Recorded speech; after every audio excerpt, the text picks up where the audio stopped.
Welcome back to Living Local. For many, reading the newspaper isn't something we give much thought to, but for those that are visually and physically impaired, it's an obstacle. A local service is providing a solution. Joining me in studio, I have Tom Cunningham and Brian Cunningham with WVIK Quad Cities NPR. Thank you guys so much for being here. Well, thank you very much. And we have a very special guest we do not want to forget about, Robbie, your friend over there. Right. So Tom, introduce us to Robbie. Robbie.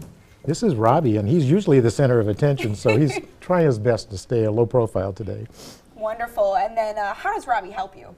Robbie is a leader dog for the blind, and so Robbie is guides me and enables me to have safe mobility and to really have an independent lifestyle that without his help it would be difficult to have. Well, he is an absolute sweetheart, very well-behaved dog right there. And before we get into the service that you're providing to help the visually impaired, let's talk about WVIK in general. You've been on the show before, we've talked about WVIK, but for those that might not know, what do you guys do? Well, WVIK 90.3, Quad City NPR, is our local NPR station, and they are the funding source for the APRIS program, Augustana Public Radio Information Service. Wonderful. And Brian, tell us a little bit about APRIS. What is it? APRIS is a free reading service for anyone who has difficulty reading newspapers for whatever reason. We provide both local and national reading of magazines and newspapers. Our morning hours will cover the Quad City Times, the Moline Dispatch. We have a period for news of neighbors, which is full obituaries. We'll read the Chicago Tribune. And then in the evenings, we'll read local, regional newspapers to include Muscatine, Clinton, Erie, Orion. And then we transfer over to national network that includes news magazines like Time, Newsweek, Christian Science Monitor, other Washington and centered newspapers, and then features such as reading grocery ads. Wow.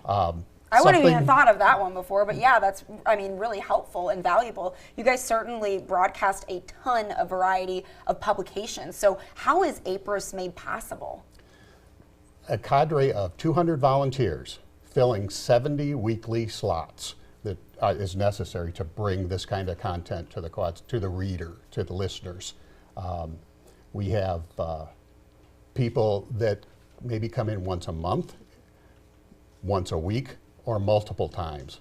So I'll put in a plug if anyone's interested in volunteering. It's a great, enjoyable, and really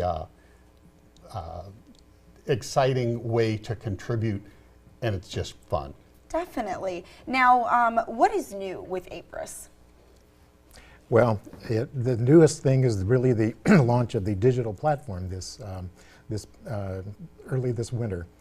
And it previously was the means by which I listened to the program was on a radio, a special FM radio channel that WVIK made available to APRIS. And I would listen to the radio in one particular room generally, but with the launch of the digital platform now, I can listen to it anywhere in my home with an iPhone, with an iPad. I can also now, in not too many months, will be able to listen to it on my Alexa smart speaker devices throughout my home. Additionally, I can listen to it any time of day, whether I'm at home or whether I'm traveling.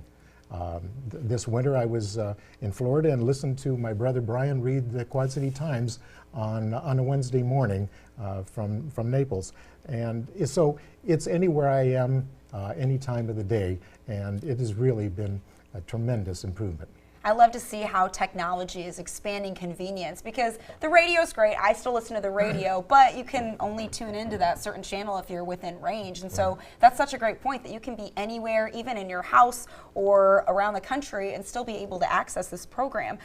So what has APRIS done for you, Tom? What kind of impact has it made on your life? It has really enabled me to stay connected to and engaged in the life of my community. I was born and raised in the Quad Cities, love the Quad Cities, but by having the ability to hear the in-depth news coverage of the events, the news events, the events taking place in the Quad Cities and the human interest stories, it really has given me an added dimension of staying close to a community that I love. Definitely. Now, we talked about kind of how it's changing going to digital, which is wonderful. Beyond that, what's the future look like for APRIS? Well, I think the digital is going to be a major part of it, but the expansion through the digital platform makes it available to communities outside of the Quad Cities area. And so if a resident, let's say an elderly resident, has gone to live with children in a distant place from the Quad Cities, they can still have ability to listen to hometown stories and hometown news and coverage and stay connected, even though they can't visit the Quad Cities anymore. And Brian, what does it mean for you to be able to read these stories and then be with WVIK providing the service for not only your brother, but for other people that are using the service as well? What does that mean to you? Well, I kind of liken it to sitting around the coffee table, the kitchen table in the morning, and exchanging stories. And it's our opportunity as readers to give the color of the story, to give a little more detail. During football, basketball seasons, we like to concentrate on the athletes and the teams of the week, the things that a reader's going to miss out on if they're unable, for whatever reason, to hold the physical paper. Nothing more rewarding for me as a reader is to pick up the phone, to hear from a family member. Dad used to read the newspaper every morning, had a stroke, can't do it any longer. Is there anything you can do? And we tell them the services that's available, and you can hear them lighting up, and it just brings another element of joy to that person. Oh, it's got to be so wonderful to get that kind of reaction and know that you're impacting other people's lives for the better. And you mentioned that a lot of this is volunteer driven, people coming in and reading with their own free time. So if someone is interested in doing that, how can they go about getting connected? You can go to the WVIK.org website, and there is an APRIS tab, request information, whether you want to volunteer or you need the service for a family member or a friend, or you can direct call our office. Wonderful. Well, gentlemen, thank you so much for being here. We sure Thank you so appreciate it. much. And Robbie, most well-behaved dog I think that I have ever met. So you are a lucky guy to have him as a companion. So thank you guys. We appreciate your time. Thank you very much. He's like, what? What's going on? Did someone say my name? All right. For more information, you can visit WVIK.org/APRIS, or you can call 309-794-7560. We'll have more details posted on ourquadcities.com. Stay with us. More Living Local continues on right after this.